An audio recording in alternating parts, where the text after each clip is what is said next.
Okay, so what I'm going to do is I'm going to lay the groundwork first, and then I'm going to put it in layman's terms. So the WBC, the Green Belt, has ordered Errol Spence, an Al Haymon fighter, 21-0 with 18 KOs, most notable wins against Chris Algieri, where he just demolished him, and Leonard Bundu, where he put him to sleep, versus top ranks Timothy Bradley. Timothy Bradley is 33-2-1 with 13 KOs. Most notable win, that robbery against Manny Pacquiao in the first fight, and then he outclassed, completely outboxed Juan Manuel Marquez, which was his best boxing performance of his career. The WBC has ordered them to fight. Now, one thing that's interesting, now, of course, when the new rankings come out, right now it is December the 15th, 2016. I am on the WBC website, and under the welterweight rankings, remember, when you're a WBC champion, or to be a mandatory or put in in a title eliminator, you have to be ranked. So last month, I guess they're going to update their rankings soon, or maybe in June, I guess. But neither Errol Spence or Tim Bradley is ranked. So I'm going to go through it. Go to the WBC website right now. Go under rankings. It lists Danny Garcia as the champion. Floyd Mayweather is the emeritus champion, which means that whenever he decides to come back, if he wants Danny Garcia, he will trump whoever the mandatory is, and he'll, be the champion. I mean, he'll be able to fight the champion. WBC silver champion is Charles Minucci from Zimbabwe, and the WBC Intercontinental champion is Sam Eggington. Number 1 is Amir Khan. Number 2 is Andre Berto. Number 3 is Charles Minucci. Number 4, Sean Porter. 5, Ray Robinson. 6, Konstantin Panamerov. 7, Jesse Vargas. 8, Omar Figueroa. His last fight was at 154 for crying out loud, and he ain't fought since God knows when. Carlos Molina, no, not that Molina, the one that had that stat rape charge, and he could only fight in Mexico. The one that fought Iris Lindy, Laura, Paul Williams, et cetera, et cetera. Number 10, Frankie Gomez. Number 11, Cesar Miguel Barrio Nuevo. Number 12, Cafarino Rodriguez. Number 13, Jeff Horn. Number 14, Jojo Dan, who just got demolished right here in Philly by Swift Hurd. He did put on a good performance at first. I was at that fight. And then number 15, David Peralta, who beat Robert Guerrero, but he just lost in his next fight after Robert Guerrero, like last weekend.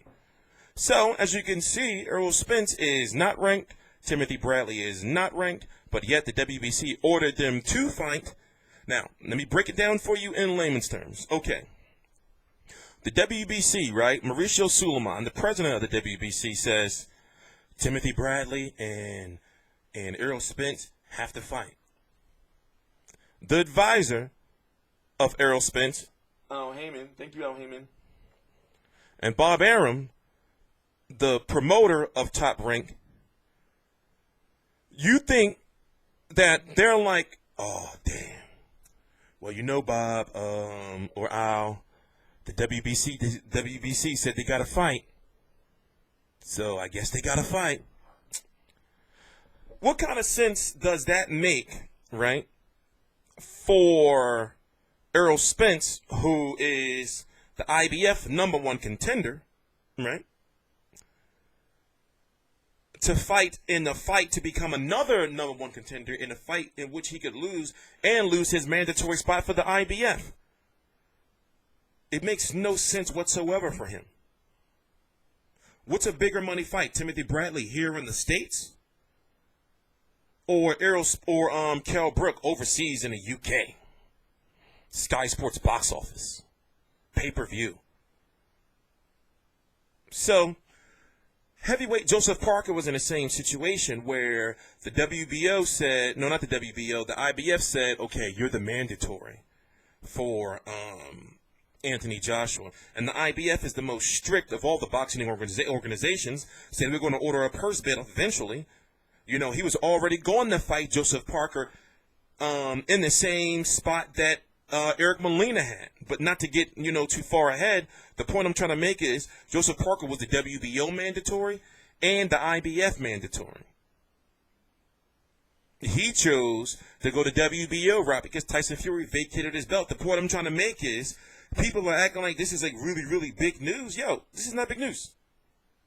Because they don't, why would Errol Spence do that? Why would Al Haymon do that? And it's not like Al Haymon, or Bob Arum hasn't just defied the WBC before, but it's not defying them. They're just a sanctioning body. Remember that whole WBC tournament that was supposed to go down where they put all these Al Haymon fighters in it? And they were saying Lamont Peterson's got to fight Andre Berto. Somebody, I forgot who, had to fight Sammy Vasquez. And I was looking like, Haymon don't have to do that shit. And sure enough, he didn't. But he found a way for Danny Garcia and Robert Guerrero to fight. And Danny Garcia won the WBC 147-pound vacated title of Floyd Money Mayweather. So don't read too much into that, I'm TstreeT Controversy. This is TstreeT Controversy Live. I cover every single major fight live. Please subscribe. All the links to my social media right down below in the description box. Just stay tuned. Just stay tuned.